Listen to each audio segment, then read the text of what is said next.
I added crafting and building to my cozy airship game.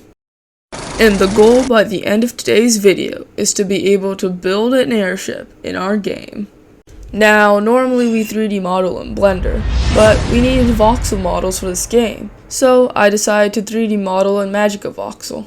Before we can add any crafting and building, we need to be able to chop down our trees, and that's what I added next. After some intense game development, we could now chop down trees. After you chop them down, they drop a log and disappear, just like your father. The next thing to do was obvious, adding the ability to lift the logs up. Now, this system was not scuffed at all, completely perfect, could never have any problems with it. Then I did some deep and critical thinking, and added the ability to connect logs together. So now we had a building system, and the next step was crafting. The idea for the crafting system was to have two objects collide to create another object. And here we have our crafting system. Here you can see that when you hit the log and rock together, this spawns a propeller. The system's still a little buggy, so we'll have to fix that. Before I did that though, I added some nice animations and particles. Then I added a toon shader. Honestly, it looked pretty good, but unfortunately it didn't work with the fog, so I had to get rid of it. Then I actually made the propellers fly up.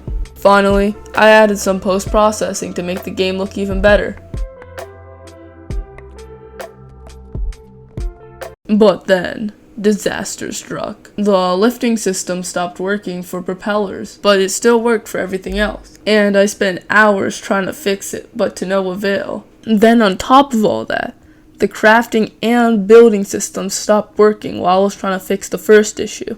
So right now in the project I was feeling really demotivated, but ultimately I decided to push through and just fix as many systems as I could. Here is the current state of the game, and I finally figured out how to fix the crafting system, and now you can connect the rock and log to craft a propeller. Unfortunately, the building system still does not work because when you connect the propeller to the log does not fly up with the propeller, so hopefully we can fix that. Now it's time for some more random bugs. First up, we got the log flying glitch. In this glitch, you have to chop down a tree and pick up a log. When you pick up the log, you gotta look down, and you basically just fly up as high as you want. Who needs an airship when you can fly with a log? Next up, we got the glitch where if you chop down a tree, it drops 3 logs. I don't know why it happens, but it's still pretty funny anyways. Finally, here you can see in super slow-mo that when you lift up the log, it can clip through the ground. In the end, even though we weren't able to build an airship, we could still fly, so I guess that's a plus. And honestly, I learned a lot from this project, which is the thing that matters. Here's the previous devlog, and if you want to see more devlogs in the future, make sure to subscribe.